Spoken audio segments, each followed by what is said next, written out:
नमस्कार, मैं GRS news के लिए गिरीश सिकरवार। आज के ब्लॉग में मैं बात करूंगा महाराष्ट्र की, उस महाराष्ट्र की जिसमें कभी सरकारी जांच एजेंसियों का भय दिखाकर शिवसेना में विभाजन कराया गया, एनसीपी तोड़ी गई।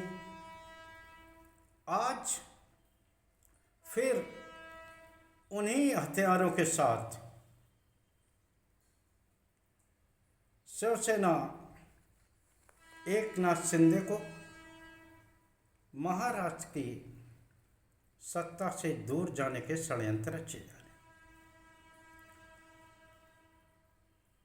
हैं। और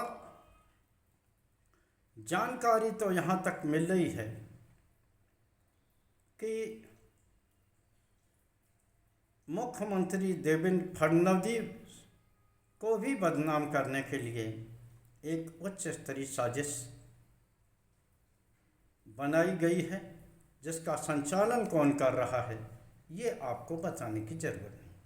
आप सभी लोग जानते हैं कि महाराष्ट्र में भले ही देवेंद्र फडणवीस मुख्यमंत्री हों, लेकिन गुजरात लॉबी कतई नहीं चाहती थी कि देवेंद्र फडणवीस मुख्यमंत्री बने, लेकिन संघ का दबाव था और संघ के दबाव स्वरूप ही देवेंद्र फडणवीस महाराष्ट्र के मुख्यमंत्री बने। उनके साथ एकनाथ शिंदे आए, अजीत पवार आए और भारतीय जनता पार्टी के विधायक मिलकर वहाँ भारी बहुमत की सरकार बनी। निश्चित तौर पर आज मैं उन बातों को नहीं छेड़ूंगा कि जिन बातों को जिक्र करना यहाँ ज़रूरी नहीं। मैं ये बिल्कुल बताने वाला नहीं हूँ कि किस प्रकार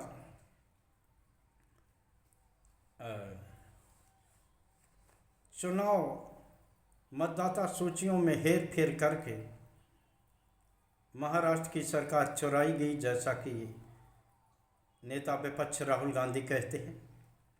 वो उस मुद्दे पर मैं कई बार ब्लॉग बना चुका हूँ, इसलिए आपके समय को खर्च करना मैं ठीक नहीं समझता।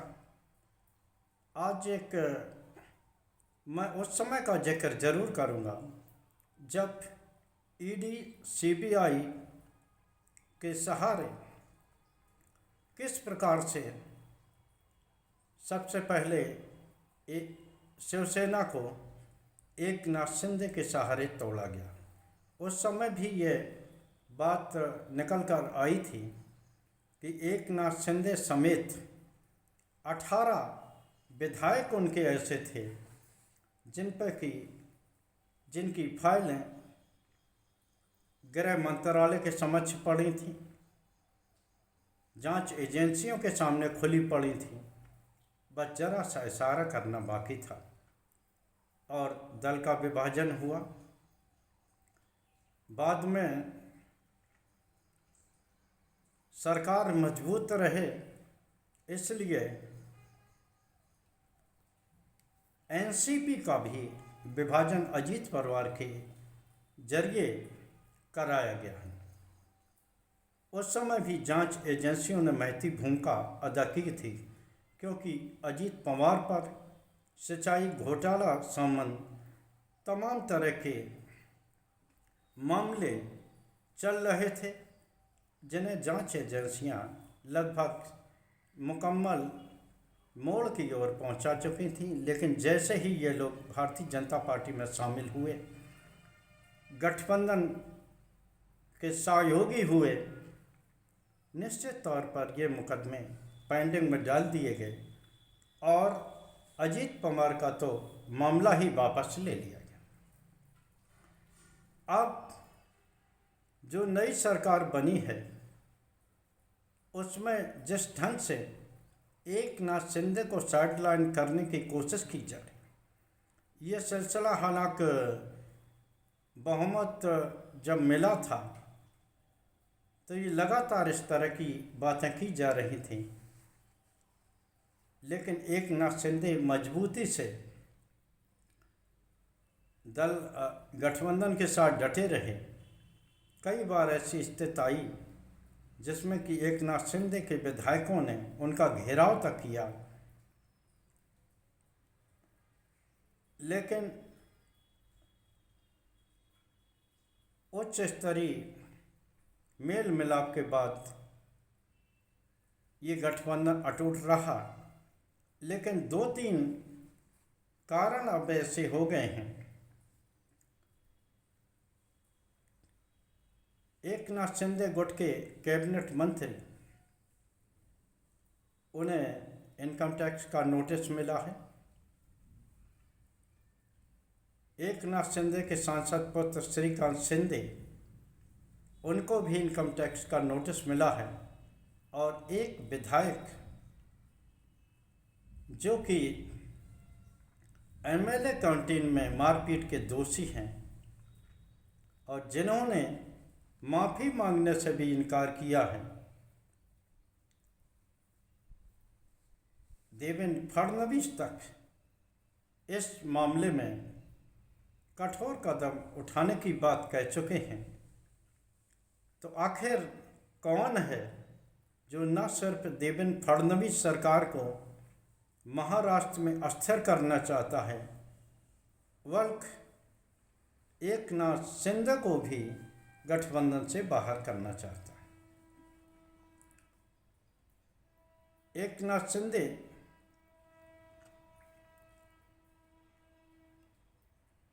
निश्चित तौर पर इस समय दोहरी मुसीबत में फंसे हुए। जैसा कि मैंने आपको पहले बताया कि जिस को सरकारी एजेंसियों के सहारे जिस सत्ता को बनाया गया, दलों को तोड़ा गया, आज वही सरकारी जांच एजेंसियां सत्ता में सहयोगी दलों को किस प्रकार एजेंसियों के माध्यम से बाहर निकलने के लिए मजबूर कर रहे हैं, आज ये दिखाई दे रहा है। हालांकि एकनाथ शिंदे ने इस संबंध में कोई बयान नहीं दिया है। यहाँ तक कि कैबिनेट मंत्री जो कि एकनाथ शिंदे के नोटिस में, जिन्हें नोटिस मिला है आयकर विभाग का, उन्होंने भी आयकर विभाग के जवाब देने की बात कही है। आप सभी लोग जानते हैं ये आयकर के नोटिस कब दिए जाते हैं। कोई नहीं भूला होगा कि सूरत में, यहाँ तक कि देश के गृह मंत्री तत्कालीन जो इस समय हैं, सूरत में व्यापारियों ने उन्हें बैठने नहीं दिया था। यहाँ तक कि उनकी सभाओं में गुजरात में कुर्सियाँ खाली रहती थी, कोई उन्हें सुनने को तैयार नहीं था। उस समय सूरत के चुनिंदा 900 से अधिक व्यापारियों को आयकर का नोटिस गया। बाद में उसी सूरत से भारी बहुमत से भारतीय जनता पार्टी जीती और गुजरात में किस तरह से पूर्ण बहुमत की भारतीय जनता पार्टी की सरकार बनी, ये खेल भी सभी देशवासियों ने देखा। आज क्या एकनाथ शिंदे की महाराष्ट्र में या गठबंधन में उपयोगिता खत्म हो गई है, जबकि बीएमसी का चुनाव सिर पर है।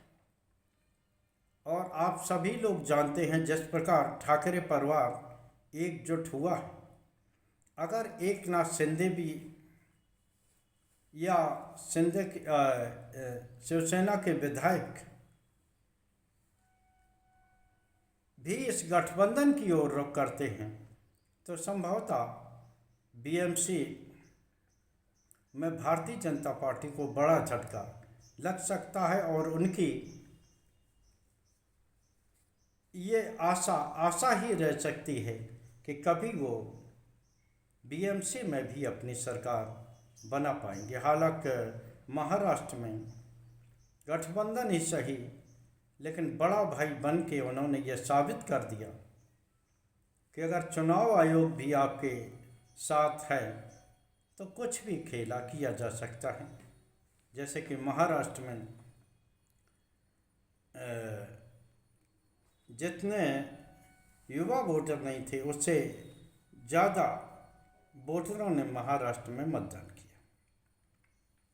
खैर, क्योंकि मैं विषयांतर हो रहा हूँ, इधर जो महाराष्ट्र की ज़रूरी खबर मुझे बतानी थी वो यही है कि देवेंद्र फडणवीस पहले भले ही एकनाथ शिंदे को पसंद न करते रहे हों, लेकिन इस समय जब उनकी सरकार चल रही है तो वो कभी नहीं चाहेंगे कि उनका कोई भी सहयोगी गठबंधन से बाहर जाए, वो भी इस चुनाव बीएमसी के महत्वपूर्ण चुनाव के समय।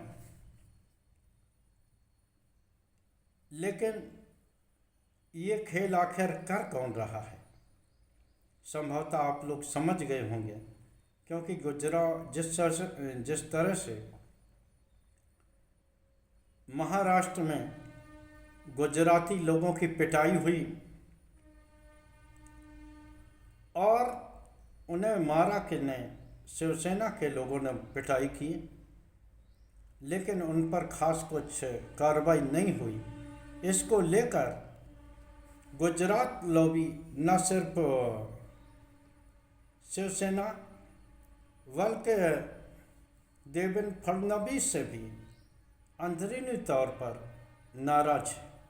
संभवतः उसी नाराजगी का बदला लेने के लिए इस प्रकार की चाल केंद्र सरकार या यूं कहिए गुजरात लॉबी की ओर से चली गई है। भले ही आप इन जांच एजेंसियों को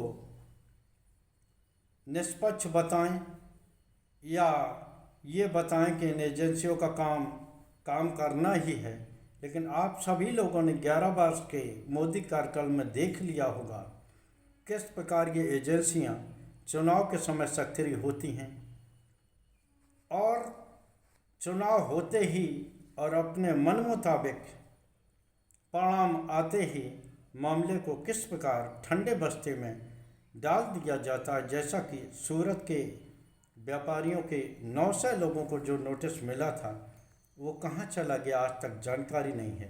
वैसे ही एकनाथ शिंदे के साथ भी खेल किया जा रहा है, यहाँ तक कि उनके सांसद पुत्र को भी नोटिस मिला है।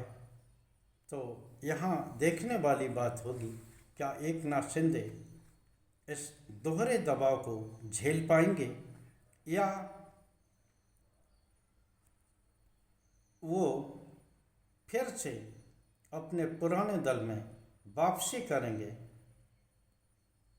क्योंकि जो शिवसेना के विधायक हैं उनका एक धड़ा निश्चित तौर पर इस बात की दबाव बना रहा है उनके ऊपर कि वो मूल शिवसेना में वापसी करें। आज के ब्लॉग में बस इतना ही। जय हिंद, जय भारत। कल फिर किसी नए मुद्दे पर आपसे जोड़ने का प्रयास करूंगा।